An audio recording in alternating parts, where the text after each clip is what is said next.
Today I have another anniversary review for you. This is from the awesome year of 1988, which is one of the best years in metal history.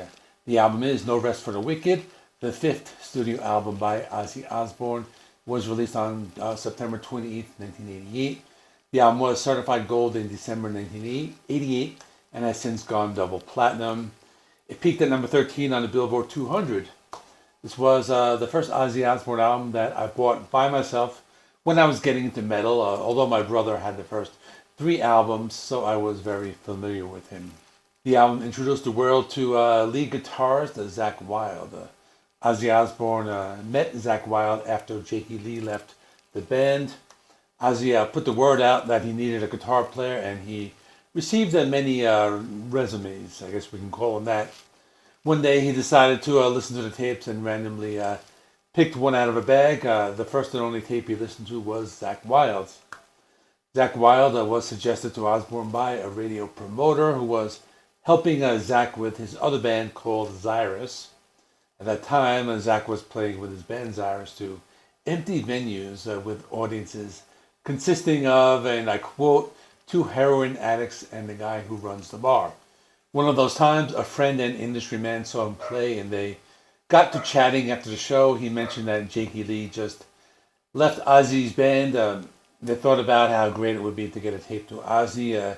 This guy knew Mark Weiss. He did Ozzy's photography, and he did this to get the tape to Sharon. Bassist and lyricist Bob Daisley made his return to Osbourne's band after the two had a falling out in 1985. Once the album's recording was complete, Daisley was out again, and he was replaced by a former Black Sabbath bandmate, Geezer Butler, and they went on the subsequent promotional tours. He would later release a live EP with a few songs from this album and two Sabbath songs. This was called Just Say Ozzy from 1990. That was another CD I had back in the day. This one had Ozzy Osbourne, Zakk Wylde, Geezer Butler, and Randy Castillo. Let's talk about some of the songs now. I won't be able to play song clips because Ozzy's music usually gets blocked, but I will delve into the songs and talk about their background and if there were any music videos. Opening track is Miracle Man, a song by Ozzy Osbourne from No Rest for the Wicked. This is aimed at televangelist Jimmy Swaggart. So Jimmy Swaggart has been very critical of Osbourne's music and live performances, but then he became involved in this 1988 prostitution scandal. The lyrics of the song reflect this controversy. The music video was pretty cool, with Ozzy singing in a church and standing in a slaughterhouse filled with pigs. Next is Devil's Daughter, which is about a quote-unquote devil's daughter. She lives alone and may be possessed by demons.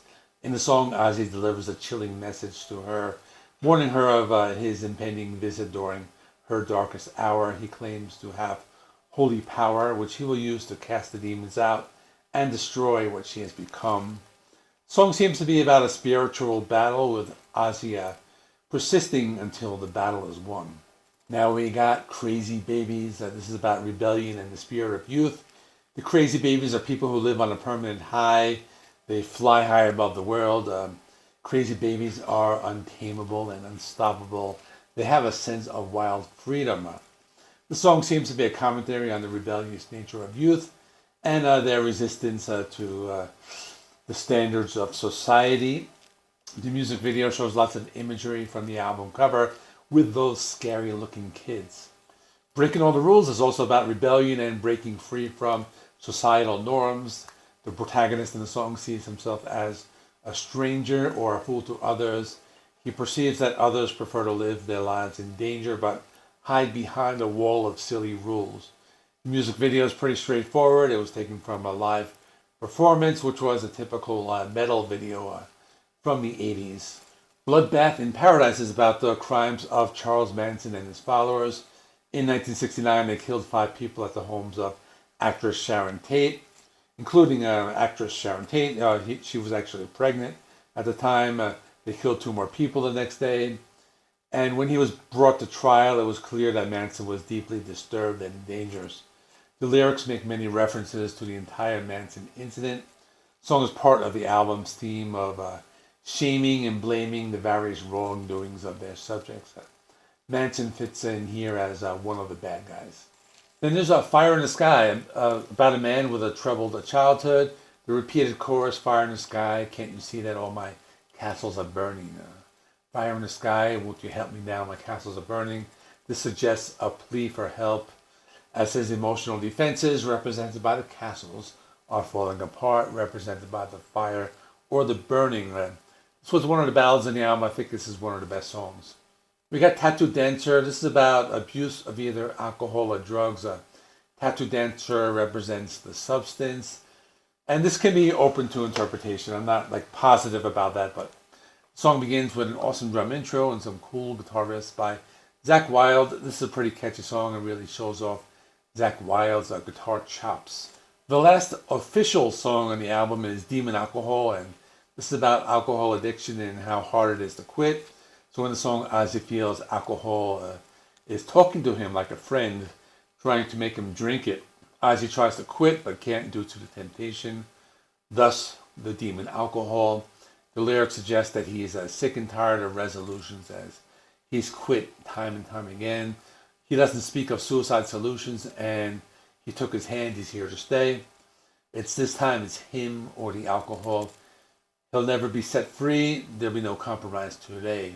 So he satisfies his lust. Too much can't be enough. He introduces himself today as the demon alcohol. So it's a pretty cool song. They reference a suicide solution. That was a song from Blizzard of Oz, which was actually written about the death of Bon Scott of AC/DC. There's a hidden track called Hero. It's another ballad. It was one of those that's not listed on the CD, and they played it right after Demon Alcohol. This was common in the 80s with CDs. They would have some blank space and then the next song. Probably the most radio friendly song on the album, but it was chosen to be hidden. Hard to say why they did this, and it's open to interpretation. There is one more song called The Liar, another one that's an extra track, or it was the B-side to the Miracle Man single. Sounds very different than anything he was doing at the time, but more reminiscent of some of his stuff that would be on the next album, No More Tears. This is more of a soft rock song. It's piano based, sounds more like 70s classic rock. I really like this song. The last two songs are very laid back, but they are very good songs. That is all. This is one of those forgotten albums that people do not talk about that much. I like it a lot. I usually rank it pretty high. It's definitely above anything he's done after No More Tears.